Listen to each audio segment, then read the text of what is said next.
the city of St. Louis, you're listening to the Don't Push Pause podcast with your hosts, Justin Johnson and Lindsay Reber.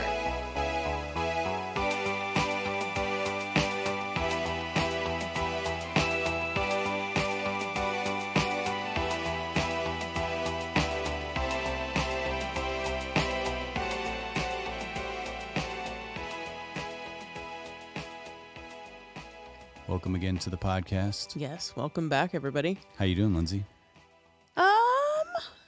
I'm really excited to do this movie. Yeah. We came off of a pretty dark and maybe not like the best example of a relationship with misery. Yeah. And we're moving on to a really sweet movie filled with a lot of violence. Yeah.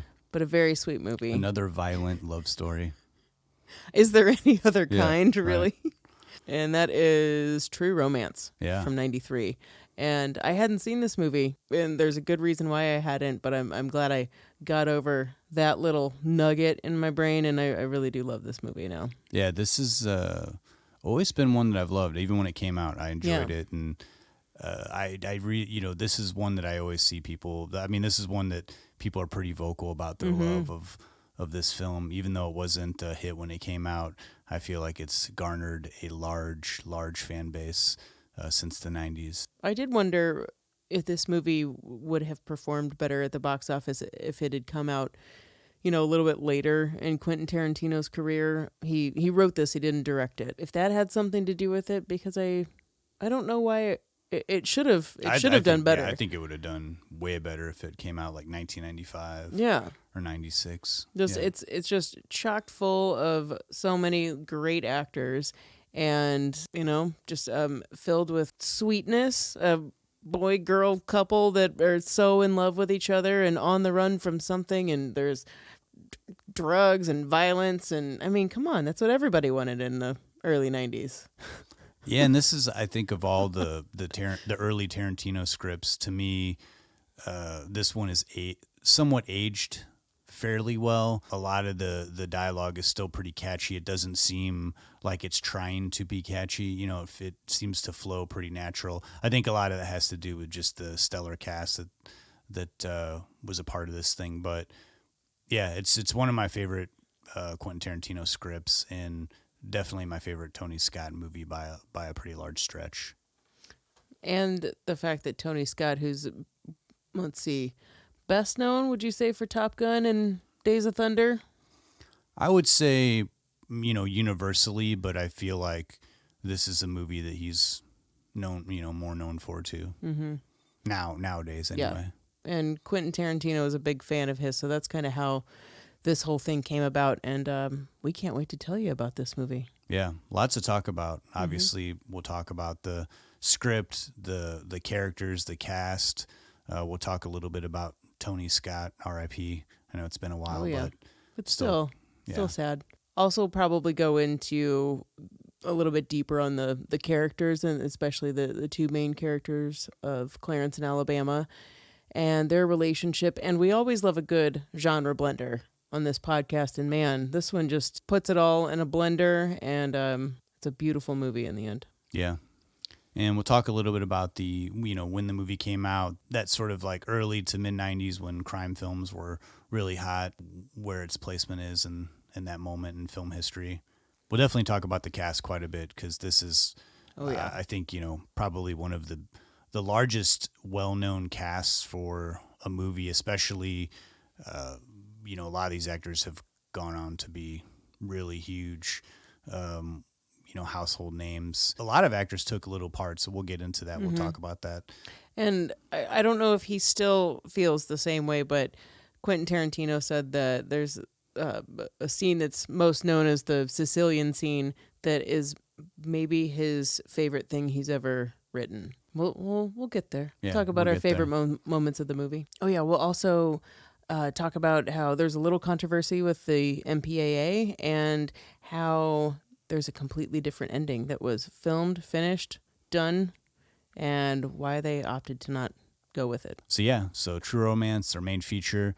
Then we'll get into our picks of the week. I kept things on the Tarantino tip with From Dusk Till Dawn, which came out in 1995, sort of 1 year after Tarantino's smash into international superstardom with Pulp Fiction. I just watched that again recently. It had been since it came out, I think, since I watched it. I went the Patricia Arquette route and did Beyond Rangoon, which I actually hadn't seen before, and I'd always wanted to. I just had never gone there, and I'm really glad that I did. So that's what I'll be doing. I've yet to see Beyond Rangoon, so... Well, you have my Amazon password, and I bought it, so yeah, I'll get into it. If you could not share my password on the podcast, that'd be great. I'll try not to. I've already shared it with like 3 people. I've texted them. Makes sense. So, as always, we'll round things out with our Murray moments. But before we get into our first clip from True Romance, Lindsay, as always, can you please give us your lowdown on what this movie's about? I would love to, Justin. All right, so True Romance. After a life-altering fairy tale magical night together, a comic book store guy with no life and a sex worker with a heart of gold, Clarence in Alabama, decide that they want to spend the rest of their lives together. And after Clarence decides to divorce Alabama from her pimp, which ends up in a murderous scene and accidental taking of an entire case of cocaine, they realize that this could be the ticket to a new life. So they head to LA to kind of go with this idea of selling this cocaine kind of on the cheap, or, you know, wholesale price, whatever you would sell a suitcase full of coke for, and hopefully start a new life together in Mexico. It sounds pretty easy, right? There's a lot involved in this. It's not necessarily a road trip movie, but it is very much an action adventure movie. And the whole time, these kids are just in love. Yeah, very much like you said, it has like a fairy tale vibe to it. And I think that aspect too, I think you have to see it all the way through and then see it again to understand that it is a fairy tale, because it's so very reality based and very, very gritty and real seeming. But if you think about it, what happens in it, it is ridiculous. Yeah, totally ridiculous. But it's awesome at the same time. It's a complete fantasy. Yeah. We'll go to our first clip from True Romance and we'll come back. We'll talk about it. Please shut up. I'm trying to come clean, okay? I've been a call girl for exactly 4 days and you're my 3rd customer. I want you to know that I'm not damaged goods. I'm not what they call in Florida white trash. I'm a really good person. And when it comes to relationships, I'm 100% monogamous. You stay with one guy? Exactly. If I'm with you, then I'm with you. And I don't want anybody else. Now, I gotta tell you something else. When you said last night was one of the best times you ever had, did you mean physically? Yeah, but I'm talking about the whole night. I mean, I never had as much fun with the girls I had with you my whole life. It's true. You like Elvis, you like Janice, you like Kung Fu movies, you like the Partridge Family. Actually, I don't like the Partridge Family. That was part of the act.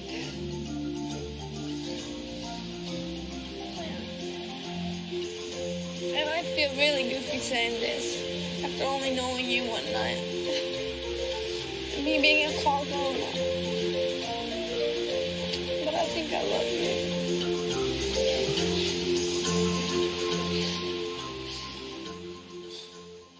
So True Romance came out in 1993, about a year before Tarantino kind of exploded on the scene with Pulp Fiction. He had certainly already made a name for himself in the indie world with Reservoir Dogs, but this is one of the few scripts that he did not direct himself. Once he kind of made it big, he's pretty much directed every movie that he's written. And this movie was one of the few scripts that he wrote early in his career that he sold. This script, along with Natural Born Killers, it was directed by Oliver Stone, which is a script that was kind of changed and to, I guess, for the worse for Tarantino, because it's a movie that he disowns and refuses to watch or most of the time acknowledge without harsh words. But Tarantino was a huge Tony Scott fan. If you know even remotely a little bit about Tarantino, you know that he's a huge film buff. He got to start in working in the video store, And if you've ever listened to him in interviews, the guy's like a film encyclopedia. He has a passionate, hardcore love for cinema, and that's very evident in his movies. You know, he does a lot of homages and definitely borrows from things, but is a very significantly strong screenwriter and very evident in True Romance. I think that he's a writer that is really great at capturing realistic situations and kind of like honing in on how characters interact with each other, but at the same time being able to work in crackerjack sort of dialogue that's like really fast and, dare I say the word, cool. You know, you find yourself remembering these lines and remembering the lines the characters say. I think even more than his directing talent, what I appreciate is his writing. Because, the way that he writes dialogue has a way of feeling like it is natural, but no one says lines like that are that memorable and that catchy. But it doesn't feel like it's forced or like that it's something that wouldn't naturally happen. Yeah, he has a way of making natural dialogue seem cool. Yeah, all the time. But yeah, his writing is my favorite thing about him. And with True Romance, like I said, Quentin Tarantino was a huge Tony Scott fan. Like, he admired his work well before he started writing scripts, and seemed pretty excited about the fact that Tony Scott would be got the option for the movie and would be making it. And he had given Tony Scott Reservoir Dogs and True Romance, and Tony Scott read both scripts and wanted to do both of them pretty much immediately. And Quentin Tarantino said, "You get one, and I'm doing Reservoir Dogs, so you can do True Romance." And I'm glad that Tony Scott didn't do Reservoir Dogs, because Me too. I feel like True Romance was way more in his vibe of filmmaking, his style. And I'm glad Quentin Tarantino didn't direct True Romance, because it would have been a completely different feel of a movie. How it comes off in Tony Scott's version, I feel like it is much lighter, while at the same time communicating, a lot of really intense, violent situations. But it would have been a completely different structure, which we should probably talk about too, and much darker of a film. Yeah, the original script of True Romance was very much written like a lot of Tarantino's movies, where the stories are, very out of sequence. Things don't have a very narrative flow structure. So True Romance was very much in the same, exactly like that, how Pulp Fiction was, and Reservoir Dogs. And Tony Scott was the one that wanted to say, let's do the movie like the storyline from A to B to C, instead of like jumping back and forth in time. And I think how it was written was like how the movie starts. We see how Alabama and Clarence meet and fall in love in this one night. That scene, that whole sequence up until like when Clarence kills the pimp, that is actually the second act of the original script. And we have all of this. Basically, it's this setup of you're given pieces to the story and you're like, wait, what's going on exactly? Yeah. And you learn that Clarence and Alabama were part of some, like, they stole some cocaine and they killed a bunch of people. What? Are you serious? And then you get to the part of the story where we learn how they got together, and then it all makes sense. Yeah. And you realize they're not murderous, crazy people. And then by the third act, you realize that you kind of know more than what the characters know at this point. I mean, it's a cool setup, but I appreciate the linear way. Yeah, and I think that works. It works so well in Reservoir Dogs and Pulp Fiction, but for this movie, I think like everything hinges on the fact that we, the audience, fall in love with the fact that they fall in love, and so it's almost like you need that. And the way that this movie hits so hard, I think, is like better than most romantic comedies or like movies about romance. Where, I mean, just in the scene where Patricia Arquette and Christian Slater, I mean, they've only been together for like 8 to 10 minutes of the film, and then she declares her love for him, and he does the same. and it's a very kind of emotionally intense scene. And I think you believe it. Yeah, and I think that that's why we're willing to go on this ride and sort of like subject ourselves to all these sort of like crazy violent outbursts that these characters perform later in the movie, because we've grown to love them. And the movie really does a great job of like showing that these are two young, carefree kids that are pretty naive. Tarantino he packed a lot in there, like under the layers. Like, you know, it is a very straightforward, simple story, but I think there's a lot of moments where you truly do see that these characters don't know each other that well. And this is, you know, sort of like young love, like lust. Not that it's not important and that it doesn't mean anything, but like, because they're, you know, they meet each other and then like 24 hours later they're married and they're like on the run. There's little moments where the script kind of reminds you like, no, they don't know each other that well. They're going minute by minute, and they can, I think that if this was a couple that had been together for 20 years, it would have, you know what I mean? It would just play much differently. You know, it's like you wouldn't have this sort of like not thinking things through and just like going full speed 100 miles per hour.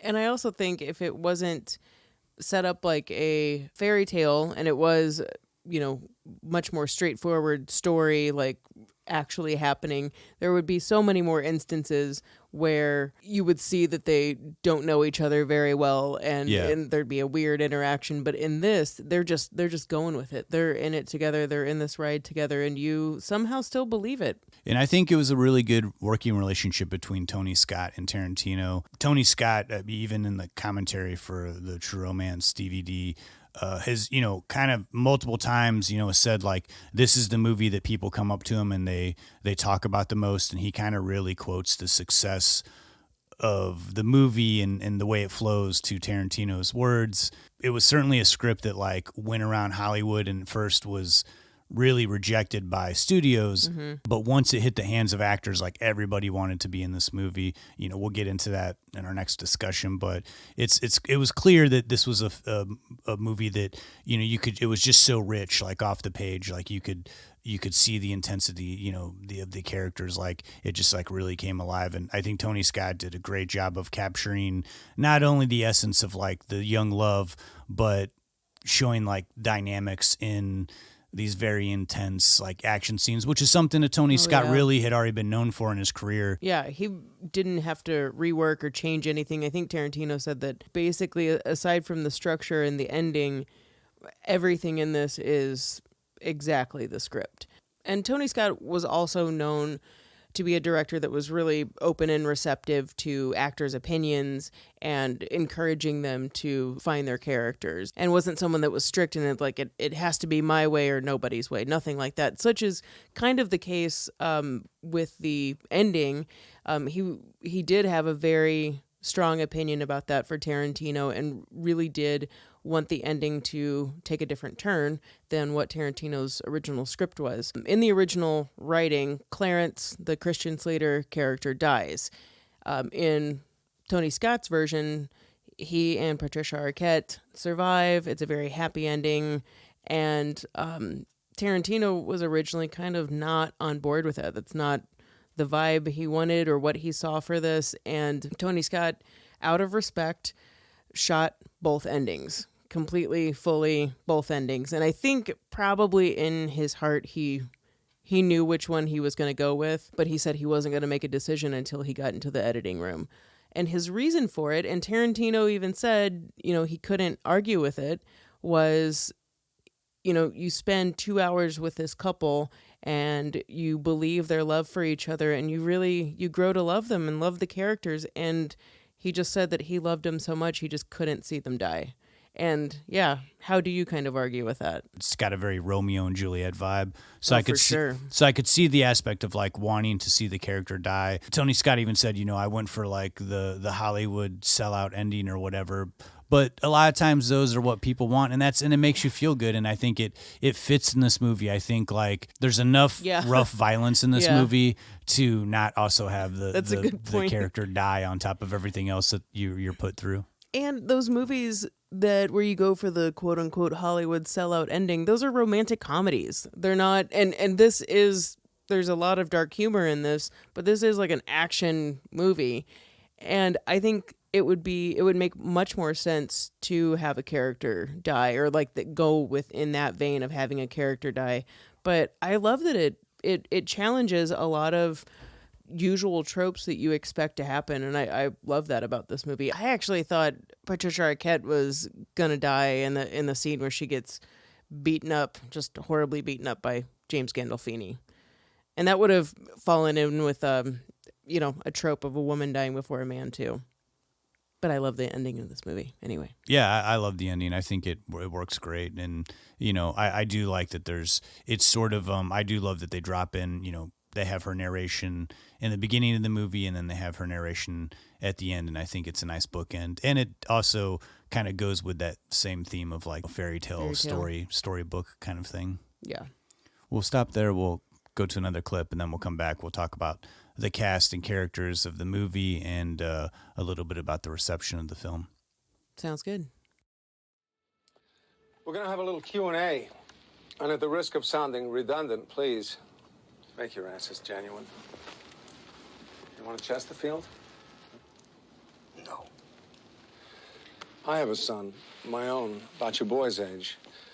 I can imagine how painful this must be for you. But Clarence and that bitch-whore girlfriend of his brought this all on themselves. I implore you not to go down that road with them. You can always take comfort in the fact you never had a choice. Look, I'd like to help you if I could, but I haven't seen Clarence. You see that? And smarts, doesn't it? It slammed in the nose. Fucks you all up. Get that pain shooting through your brain, your eyes fill up with water. That ain't any kind of fun. But what I have to offer you, that's as good as it's gonna get. And it won't ever get that good again. We talked to your neighbors. They saw a Cadillac. Purple Cadillac. Clarence's purple Cadillac parked in front of your trailer yesterday. Mr. Wally, you seen your son? I seen him. I can't be sure of how much of what he told you, so in the chance you're in the dark about some of this, let me shed some light. That whore your boy hangs around with, a pimp, is an associate of mine. I mean, just pimping and other affairs. He works for me in a courier capacity. Well, apparently. The dirty little whore found out we were going to do some business because your son, the cowboy, his flame, came in the room blazing and didn't stop till they were pretty sure everybody was dead. What are you talking about? Talking about a massacre. They snatched my narcotics, hightailed it out of there. Would have got away with it, but your son, fuckhead that he is, left his driver's license in a dead guy's hand. I don't believe you. That's of minor importance. What is of major fucking importance is that I believe you. Where did they go? On their honeymoon.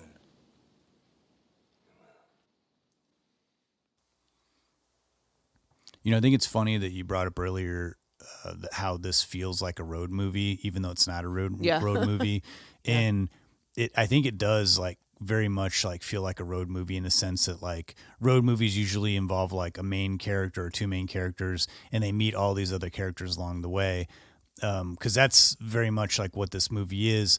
But we are introduced to a bunch of different characters along the way that have very small parts. Some characters that the two main characters don't even associate with or really ever meet, but we an audience get to see these characters, and there's really no small parts that go unnoticed in this film. Oh my gosh, yeah. But before we get into all the small bit players of the cast, we really wanted to talk about the two main characters, and that's Clarence in Alabama, portrayed by Christian Slater and Patricia Arquette. Very dynamic and awesome screen duo here. You really can't kind of take your eyes off of them, even though that there's all this interplay with all these other rich and funny characters. But they just have such a great chemistry, even from the very first moment that they meet in the movie theater. I just have this infatuation with the characters.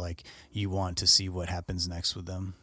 They are really adorable. And from what Tony Scott has said about it when they met each other. I think he was originally wanting Drew Barrymore for the Patricia Arquette role. When she came in and met with Christian Slater, it was kind of like love at first sight. And he was like, well, this is pretty much a sealed deal because they really get on really well. And you can see it on screen. For a fairy tale type of movie where two characters spend 8 hours together, you've really got to, you got to believe that these two guys love each other, or else what's the point? And I think that is partly their separate acting talents, because they are very solid actors, but together, yeah, you got to buy it. Like, Clarence is supposed to be this lonely comic book store geek and just looking to make a connection. We see that in the first opening. He's hitting on someone and the woman is just not meeting him halfway. And Patricia Arquette is, outside of the narrative, outside of the movie itself, she kind of represents this ideal girl, this dream girl that doesn't exist. And Quentin Tarantino said that this was the most personal writing he'd done, and I don't know if he realized it while he was writing it or it was kind of an afterthought that he was basically writing himself. I think he said something like he didn't have a real relationship until his mid-20s too, and he's just very much this Christian Slater character. Yeah, and I think even though that her character, again, like you said, like embodies this sort of like fantasy character, and it very much, I feel like, as well written as her character is and as great as Patricia Arquette is, it very much is like this sort of like nerd male fantasy character, where he's like, yeah, you want to see what Spider-Man 1 looks like? And she's like, yeah. Yes, like, I totally do. You were the coolest. It's just like, he like takes her to a comic book store and this is back when, now like comic books, movies and everything are so huge, but 1993 comic books were not in the mainstream like they are now. So it was it really shows like this guy was like kind of lonely, and even when we see him and Patricia Arquette in the cafe, he's already restating. We hear the tail end of the tale that he told in the beginning. It's like, these are the stories this guy has. He kind of just like, he has like 3 things that he talks about, and that's, pretty much it. Yeah. And that's not to say that, she's just living for him. I don't think that at all. And I think that becomes glaringly obvious when after they get married, he's like, so I'm going to break you out of your pimp situation and I'm going to go kill this guy. On top of being a partner, a wife, she's also like his best friend, and they truly do get along, and he wants to help her in the same way that she's helped him. Yeah, and even though, it's this sort of like hooker with a heart of gold trope, I love that trope. But there is, I feel this sense of like, I can see how she likes Christian Slater, because like as soon as they meet up, he's not really like pursuing her like in a sexual way. Yeah. He's like passionate about these things when he's talking, and I think that that's like a turn on to her. And he immediately he stops himself, like he's talking about himself, and then he stops and he goes, okay, what am I doing here? Let me hear about you. I want to hear about you. And he like flips it. Most people, if they're dating, the spark of like, oh, you're interested. You're actually interested in me. What I want to think. Yeah. Yeah. And so there is something there, and I think that the characters are intertwined really well, and I think that like, yeah, you're giving so little, but you do feel like, even though it's such a really just like this tiny span of time, you've watched like the most perfect date on the planet unfold. And, once they have like their lovemaking scene, like I said, you have this like before, like this very powerful scene where they're out on the sign and she confesses her loves, and she admits that she's a call girl, but that she'll never lie to him again, and then boom, they're married. Yeah. It cuts to them like walking out, it's like, hey, that's all we need to know. We want to spend the rest of our lives together. And I do love that sort of like naive, young, like sort of like throw caution to the wind. Mm-hmm. This is it. We're going to bet everything on it, and we're going to go for it. It's the young and dumb thing, but it's still valid. It's this like falling in love with innocence, and with Alabama coming from the ugly world that she's been so used to, that is incredibly intriguing. And she's it's such a sweet story. Things are kind of wild. Like after Clarence kills her pimp, portrayed by Gary Oldman, there's a scene where he comes back to her. Patricia Arquette's character, Alabama, really isn't too keen on him going to even confront the Drexel, her pimp character, and get her belongings. She's like, I just want to put this behind me. But it's more about his ego, like, this is something I have to do. And the commentary with Christian Slater and Patricia Arquette, Christian Slater said that when they were filming, he didn't like the idea that he comes back and he's like yelling at her kind of very aggressively, saying, you know, do you love him? Like, he's like kind of freaking out. And she's trying to get her words out, you know, she's trying to get her bearings to eventually say it's so romantic. And he said he didn't like the idea that, you know, he's screaming at her. And they talked him into doing it. You know, they talked about it. And that's always a scene to me that it was funny when I was hearing him say that, like, as I've watched the movie a few times in the last few weeks, it does seem pretty harsh, you know. It does. And it seems kind of odd, but at the same time, I think the reason it works so well is because it gives you a glimpse of the fact that, like, they don't know each other that well.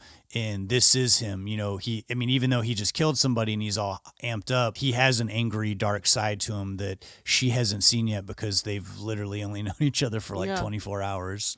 And she also doesn't know that he also sees and talks to Elvis. Yes. That's something we haven't talked about either. He adores Elvis, loves him, looks at him as like some type of father figure or mentor. There's a darker side to Clarence. Like, can't really put a pin on it. They don't spend too much time on it, but there's obviously a darkness to him. He definitely can, like, kind of go off the handle and just kill somebody and not be two-faced. Yeah, and also not really feel too bad about it, you know. No. And kind of like, okay, here's what we need to do next. Just like making that commitment. Yeah. The man he does kill is probably my favorite role in the movie. Gary Oldman, who you mentioned, who plays Drexel the pimp, who's a white guy with dreadlocks that thinks he's black, and that's how Tony Scott described the character to Gary Oldman. And after not being able to give him like a, you know, breakdown of what the movie was about, he just gave him a character description, and Gary Oldman was like, well, I'm sold. I'm totally doing that movie. He's my favorite. He's just so gosh darn good. Gary Oldman's performances is insane. I mean, it's just crazy. You know, I'm sure it's offensive, but I mean, like, his entire character is just offensive. Yeah, it's in every way. So many, like we said, so many great small roles in this movie. Probably the most notable role in this movie that's people remember the most is Dennis Hopper, who plays Christian Slater's character's son. Christopher Walken, who plays like a sort of a sub boss to the mob that is chasing down Alabama and Clarence because they're trying to get their narcotics back that they accidentally swiped from the crime scene after Clarence kills Drexel. Mm-hmm. And they have this, it's a very controversial scene. Definitely in 2019, this is a movie I've never played in my backyard because, you know, it's a rougher scene to watch nowadays than it was in 1993. But it's still, I think you see two actors sort of at the top of their game, kind of like going back and forth, Dennis Hopper and Christopher Walken. And it's pretty intense, and it really amps up the tension in this movie and kind of makes you realize how like much trouble is going to await Clarence in Alabama with these mobsters coming after them. And with that scene, which is often called the Sicilian scene, it should also be said that, yes, obviously there's some words that are not used. There's some, I mean, it's the whole exchange is racist. But one, it's intentional. Dennis Hopper is intentionally trying to anger Christopher Walken. And just as a, you know, backstory, that this story was told to Quentin Tarantino as a kid by a family friend known as Big D. And apparently when Big D saw this movie, he hit Quentin's mom and was like, yeah, that's right. People need to know about this. I've been saying this for years.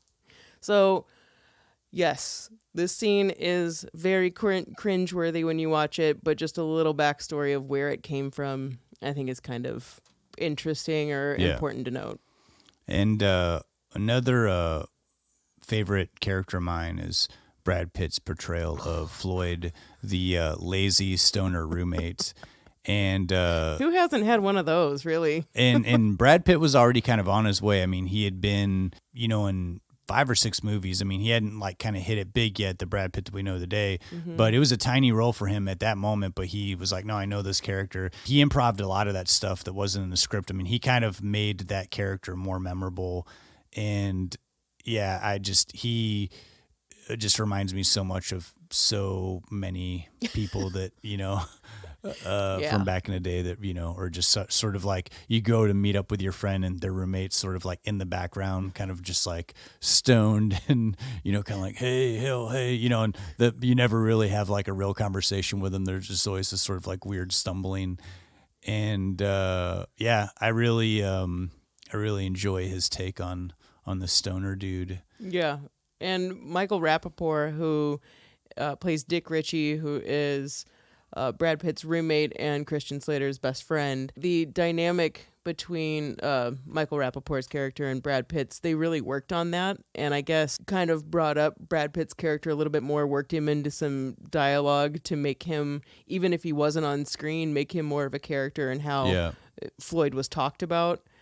Just that he was kind of always present. And Michael Rapaport's character, he does a great job in this role too. I got to say, Michael Rapaport is one of those few actors that has just been playing himself for like 25 years. But I love Michael Rapaport. Yeah. I always enjoy like his sort of like hyper, kind of oafy, very like New York accented, so like New York. Has he ever East Coast not talked like himself? No. He's always just. I mean, he's always even. He's currently on the show, Atypical, that I really enjoy on Netflix, and I mean, he's pretty much just like a grown up Dick Ritchie who's who's like a paramedic, but he like has the same, his mannerisms and everything, or he's pretty much just like stayed one note. But God love him, he's great at just being himself. Yeah, and he's great in this role. Also, early role by Samuel L. Jackson, who's not in it very much. He gets killed very, very early on by Gary Oldman's Drexel character. He also had a little bit more to that scene that was cut out, but an early role by Samuel L. Jackson. And 2 of my favorite characters in this are played by Bronson Pinchot, who plays Elliot Blitzer, and his boss, who is the big Hollywood producer that they're trying to sell the cocaine to. Saul Rubinek plays like this sort of, I don't know if it's an exaggerated version of an executive, a big Hollywood executive, but he plays Lee Donowitz. It gives one of the most accurate portrayals of someone who's just snorted really strong cocaine like 3 or 4 minutes prior. From what Tony Scott and Tarantino said about his portrayal, that they said that it was really spot on. Like that's pretty much what a dick movie producer acts like.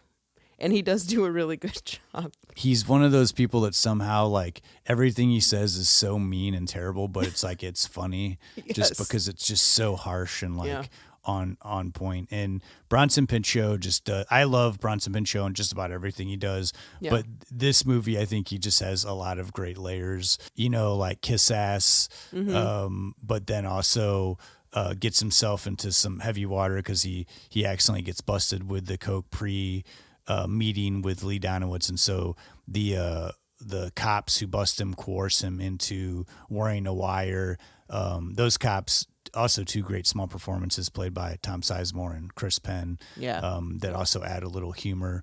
A lot of humor in this movie, really. It's a pretty funny script. It's some sometimes dark humor, sometimes mean humor. But yes, the kind of laughs kind of come up and hit you, and you're not expecting it. Yeah.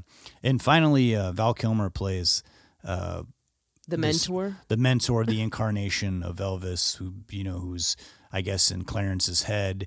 And apparently Val Kilmer, like he spent like 3 weeks like watching every Elvis movie and like, bought the clothes and got real into it. Cause originally you were going to see the full embodiment of him. Like, as like a wide shot where you see both of them in the bathroom is generally where he talks to Clarence. Private time. But I guess Tony Scott said that the only person who can do Elvis is Elvis, and he didn't feel like it was working as that moment. So he told Val Kilmer, the movements and everything, the voice is great, but I'm not going to show your face. And it really, I think it works to the movie's favor. I love the mystery of it, and I love that we don't, really see it. And I also think it's like, I want to say like Val Kilmer's like uncredited in the movie. I don't know if he like has a credit in the movie, but I do love that he, does this small role, and I think he does a really great job. Mm-hmm. I think they tried the makeup and it didn't work out. And Tony Scott was already on the fence about keeping it kind of a mystery and a little blurry in the background. So happy accident that it all worked out. And I love this sort of theme of Elvis that sort of is like throughout the movie, like with they don't do they couldn't get the rights to any actual Elvis songs, but there's sort of like this rockabilly soundtrack and the way, the obsession with Elvis with the Christian Slater character and the glasses and there's just a lot of little touches, a lot of flair that this sort of like hits on this sort of obsession with Elvis. Right on down to Alabama and Clarence's wedding ring, which was also Elvis's wedding ring. The mysterious diamond horseshoe ring, which I kind of have an obsession with. So one last little thing to talk about before we move on to our picks of the week was this movie was not a success at the box office, just sort of like kind of broke even. It wasn't really a very high budgeted movie for Tony Scott at the time. When I watch the movie now, it's kind of shocking to me that it wasn't a big hit, but at the same time, I can kind of see in 1993, for a mainstream movie with a lot of actors in it, this movie was pretty violent, and it got a lot of negative criticism for its violence. When you watch it now, I mean, granted, it's still a pretty violent movie, but it's really not anything as more violent than most stuff that I watch on Netflix, like original Netflix series or HBO. Like stuff in the mainstream nowadays is way more intense than I think it was in 1993. And I also think too, this, Tarantino's words and his scripts were very new to people, and like, no one was really riffing on like pop culture stuff. That wasn't like a thing. Eventually people caught on, and Pulp Fiction was a, huge, gigantic success. But I think at the time for like an action movie, I think a lot of people might've been like, what is this? This is pre, there not being an underground for anything, now everything is out there. It's a shame that the movie wasn't a success when it came out, but it has certainly become, I think, like a touchstone of Tony Scott's career. And I think it's, universally loved now and like well-known film. So many people do love this movie. And on the violence tip, the scene where Alabama is beaten to a bloody pulp by James Gandolfini, that scene is very difficult to watch. But I think that is the intention, is that it is supposed to be awful, and you're supposed to feel like Alabama's going to die. One thing that I kind of found fascinating was that Tarantino said that the MPAA was okay with it up until a certain point, and that was when Alabama fights back. And apparently that was because they said something like, just because she turns into a complete animal. And Tarantino at the time was taken aback and like, well, that's what you want her to do. Like, you want her to fight back. And that was what they had a problem with, which is kind of a little strange, especially when you watch that scene, because that's the moment that, you should be cheering, actually. And that's the moment with it that you want to see. And it does get really bad, but it's also, she was about ready to die. Yeah.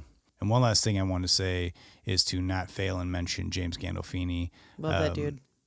This went on to, he's most well known as heading up The Sopranos, but this was pre-Sopranos. I think this is like one of his first big, film roles, even though it was like kind of small, but where he was like noticeable. And man, every moment that he's like on screen is like very captivating, and and he comes off as this like very calm, and the way he talks is like kind of sweet, but he's like so sinister and very scary. I mean, I feel like even just as he plays one of the more like scary like hitmans that has been like committed to film. He's so terrifying. He's someone I know I would just fall into him and be like, I believe everything that you're saying, and then he'd shank me. He was so believable in that smile.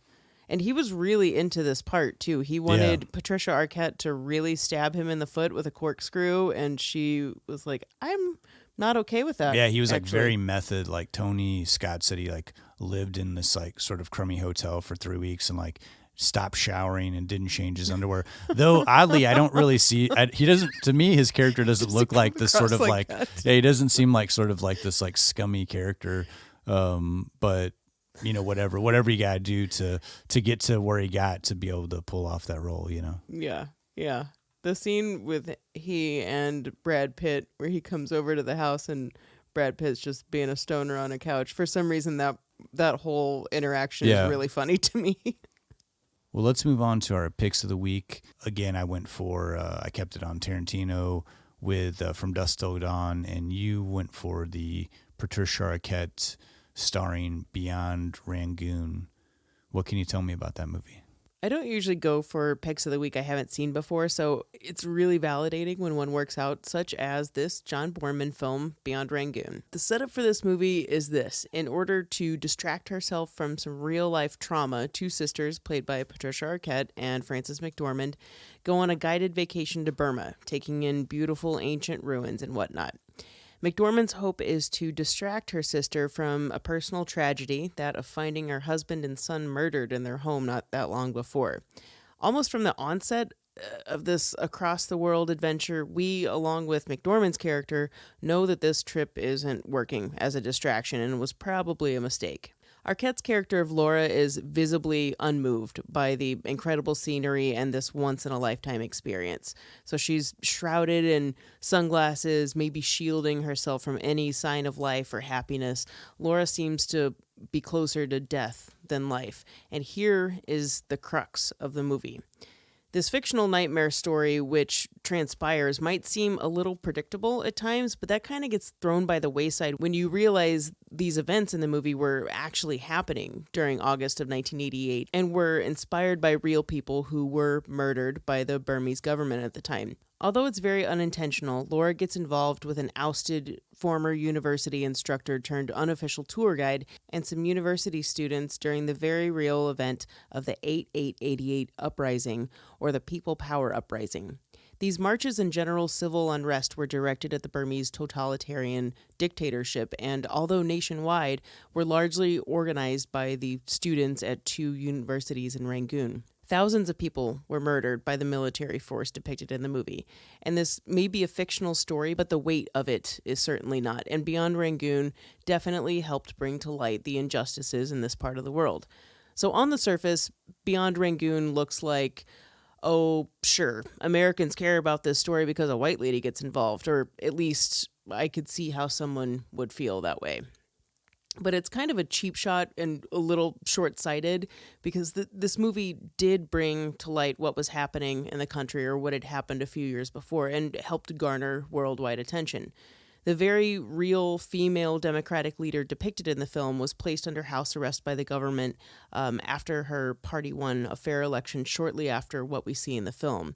Refusing to hand over power, the dictatorship put Aung San Suu Kyi under house arrest for 5+ years, and the release of Beyond Rangoon was most likely responsible for her being let out of house arrest only a month after the movie's release.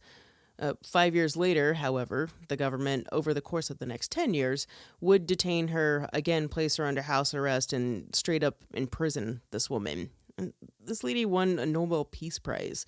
Okay, obviously there's a lot of real story behind Beyond Rangoon, and I encourage you to research that, but this John Boorman film brought attention to something very serious happening in the world, and if it took a fictional white lady being one of the main protagonists to make a real-life difference, that's not a negative thing.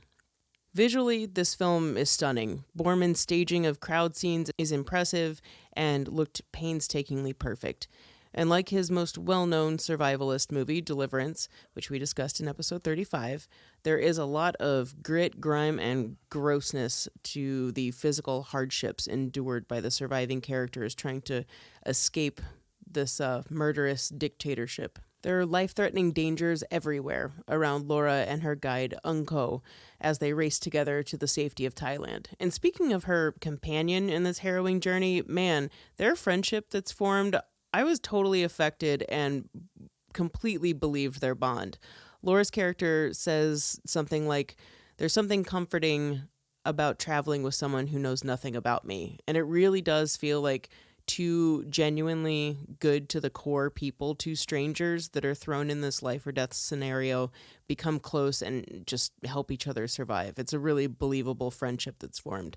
And also, like, as a white lady watching this movie, knowing very little about Burma, now known as Myanmar, and late 80s Rangoon, which is now known as Yangon, I couldn't help but notice how much communication through the film is done through body language and gestures, and done quite believably. This could be a hardship in any country where you don't speak the language, but it's interesting to note how this interacts with the story and how we take verbal communication for granted. It just becomes so obvious in this film when you're faced with a survival situation. And if it weren't for the occasional dreams or flashbacks that Laura has to the murder of her family, I think you may forget the initial setup of the movie. I don't think that's because it's forgettable. I mean, hello, Frances McDormand. But that said, I took this entire experience for Laura's personal narrative anyway, as a way to bring her back to life, to take her outside of her own personal tragedy. Not that hers is any less impactful, unimportant, or should be minimized, but that she's supposed to look beyond it and see how all people are connected, how we can endure pain or injustice for others and band together to persevere through it. So Beyond Rangoon is a very visceral adventure. It was a bold decision, I think, to mix a fictional narrative into a real occurrence, but it brought attention to some major injustices that happened in that part of the world. I mean, I bought this movie, and I'm totally glad I did. I've already rewatched it a few times, and you need to watch it, Justin. I wouldn't call it a fun adventure film, but it is a very gritty look outside of ourselves that is packed with some heart-pounding and emotional moments. Yeah, I'm curious to see this, and I didn't, until you said you were going to do this as your pick of the week, I'd kind of forgotten that it was a John Borman movie. Mm-hmm. I would love to hear you talk about From Dusk Till Dawn, having just seen this like 2 nights ago. I definitely want to hear your thoughts on this one. All right, well, I'll give them to you. Perfect. So between Tarantino's breakout hit, Pulp Fiction in 1994, and his Elmore Leonard adaptation, Jackie Brown, in 97, Tarantino was about as hot as you could be in Hollywood. And even though he was mostly known as a writer-director, he did start out wanting to be an actor. And so Tarantino is one of those few directors who were like, that people would recognize in person. Most directors, you don't really see their faces. You might recognize their names. But Tarantino gave himself small parts in Reservoir Dogs and Pulp Fiction. Around 95, he was getting small parts in some movies, some television, and got a starring role in a movie that he wrote the screenplay to, From Dusk Till Dawn, also starring George Clooney, Harvey Keitel, and Juliette Lewis and Cheech Marin. This movie is very much sort of like Tarantino at his B-movie best. It is once again a crime action thriller, but then sort of like has a head-on collision with a vampire movie. And this movie was directed by Tarantino's friend, Robert Rodriguez. They met on the festival circuit when Robert Rodriguez had his El Mariachi movie, and they went on to do Four Rooms together and have collaborated several times. They did the Grindhouse double feature movie together. But this is one of their early collaborations. I think this was a great combination of Tarantino's script and Robert Rodriguez's breakneck editing style and pacing. When this movie came out, I was like very much into anything that Tarantino had involvement in, and this I thought was a very exciting movie. Watching it recently, the last few weeks, this movie I don't think is held up as well as other Tarantino films. You know, Tarantino is definitely a much better writer-director than he is an actor. I think that this movie could have been a little bit better, had 2 different leads than George Clooney and Tarantino, but nonetheless, it is a very fast and funny film. Harvey Keitel really evens things out with his acting chops. The movie is about Clooney and Tarantino play the Gecko brothers. They're bank robbers who kill a bunch of cops, rob a bank, they kidnap a teller. They're on the run. They decide to kidnap Harvey Keitel and his family, his daughter played by Juliette Lewis, and force them to drive them to Mexico. When they get to Mexico, they stop at a bar to take shelter and get some food. That bar turns out to be a vampire bar where once it hits dusk, everyone starts turning into vampires. The last half of the movie is pretty much just like a big battle sequence, very fast paced, a lot of fun. This is pretty much like as good as it gets for, sort of a fast paced B movie that's done on like a high budget. And it's pretty entertaining. It's not really scary. There's not really like a new take on the vampire genre here. I think the most notable thing here is that this is a movie that literally switches gears like halfway through. There's really no indication that it's going to turn into this sort of crazy vampire movie. It just sort of happens. And I feel like in any other movie that wouldn't work, but because we've got, Tarantino's sharp dialogue and funny moments, it kind of works out okay, and the movie kind of just turns into a bloodbath. But if you're into Tarantino, and this is one of the few movies that you haven't seen of his where he was like the writer, not the director, it's worth a revisit. They also made a part 2 and part 3 to this movie, which I have not seen, but from the reviews on IMDb, they don't seem to be very well regarded as follow-ups. Yeah, I can kind of see that. This should be a standalone movie. But it was a really fun revisit. It had been easily 20 years since I'd seen it. Yeah. And I had forgotten that Harvey Keitel and Juliette Lewis were in it, which is, I think it's nice to have that addition of a family. It's not just George Clooney and Quentin Tarantino's characters. I like that addition. I really enjoy Harvey Keitel in this. Oh, and what's his face? Tom Savini, one of the best or most well-known special effects artists out there, Tom Savini. Yeah, and there's a couple other little like people that pop up, like Fred Williamson, Danny Trejo. Yeah. Well, let's keep on moving. Here's your Murray moment.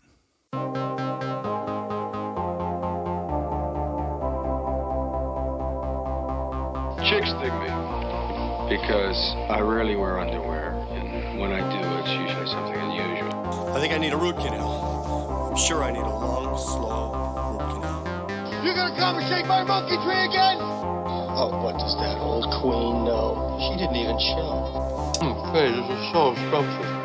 Is this hand shucked? The flowing robes, the grace, all striking. That was fun.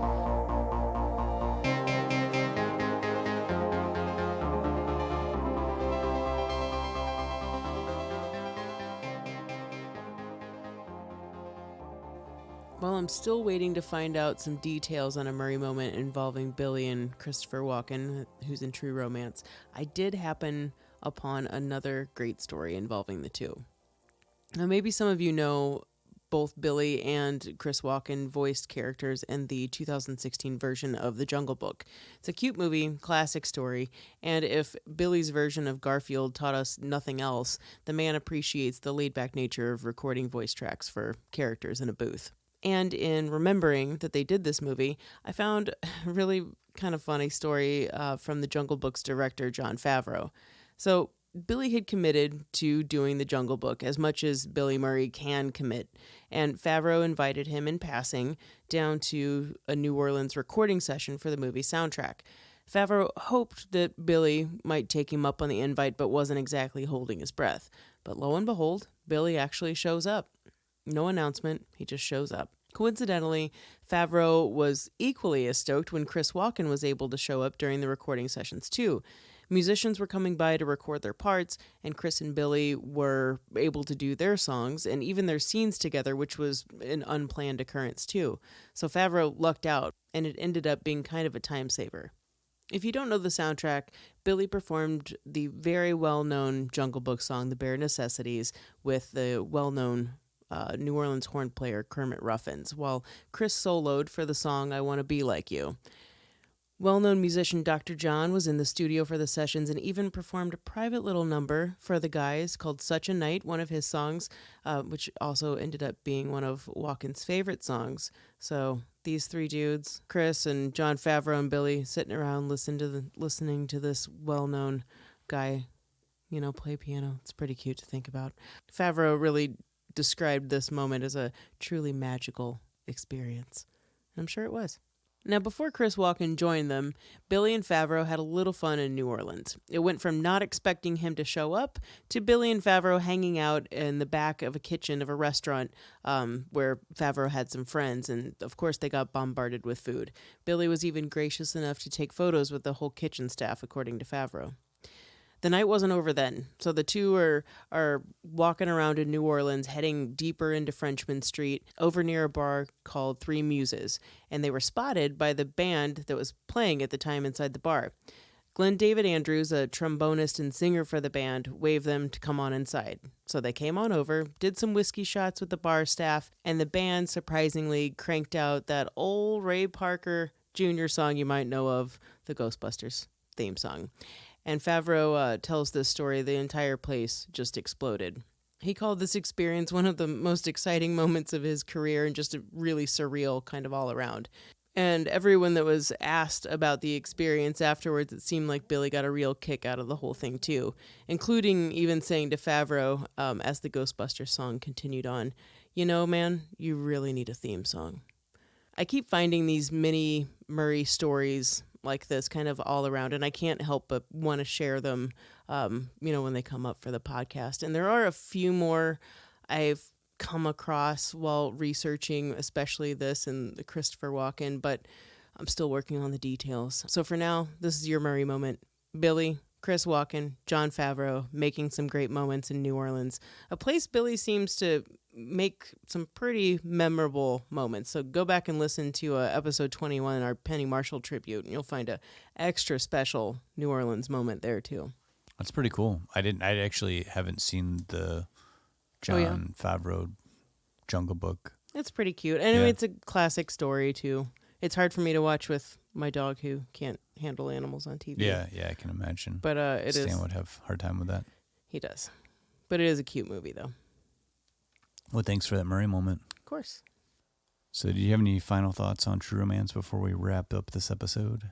I mean, we're big fans of animals in this podcast, and I couldn't help but notice how many Rottweilers are in this movie randomly. And there's one scene that you see in the movie, and it's very, very brief. It's in the beginning when Gary Oldman kills Samuel L. Jackson and steals his drugs. That entire scene. So that scene is actually a little bit longer, and you see every person that Gary Oldman shoots in that scene, including a Rottweiler.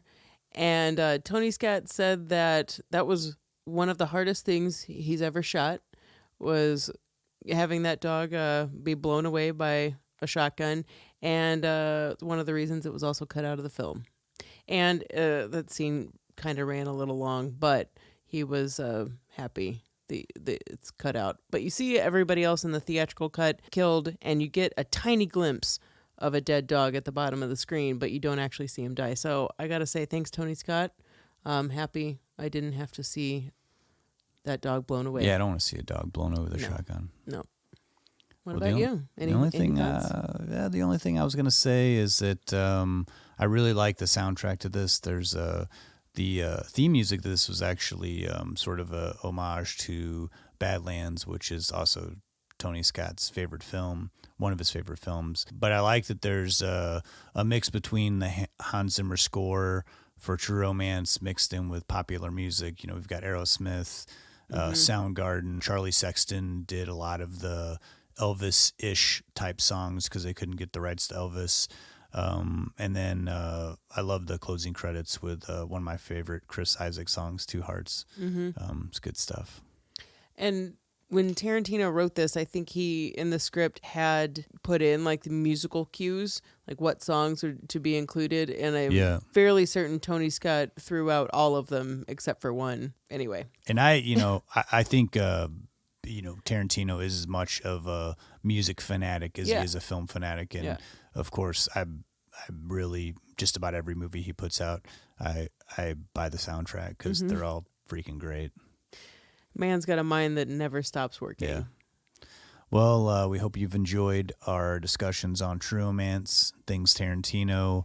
So we've been going really serious quite a bit for the first few months here. So we are going to switch gears. Our next episode will be 1985's Tim Burton directed Pee-wee's Big Adventure, which is one that we've kind of been wanting to do for a while here, just like every movie that we do. It's all these are on the back burner, but Pee-wee is on its way. I'm pretty excited to. Yeah, me too. It's kind of like because when we do these movies, we've watched them multiple times, and I'm looking forward to watching a lighter movie multiple times in 1 week.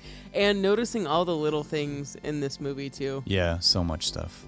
How many times has Large Marge brought up, like, I don't know, every couple weeks in my life anyway? Yeah.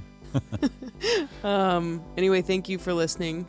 Yeah, and if you want to continue to follow us, you can catch us on social media, Facebook, Twitter, and Instagram at Don't Push Pause Podcast. If you want to check out older episodes, you can always check out our website at don'tpushpausepodcast.com. And if you ever want to contact us directly, you can contact us through our website or at don'tpushpausepodcast@gmail.com. If you are on iTunes and you like what you hear, please give us a rating, a review. We always love hearing from people. If you can download the episodes, please do. It helps us track our listeners and where people are listening from. So much love to everybody who's been listening to us from all over the country. What's up, Japan? I know. Thanks. In Hong Kong. What's going on? Yeah. Until next time, I'm Justin Johnson. And I'm Lindsay Reber. Thanks for listening. Thank you.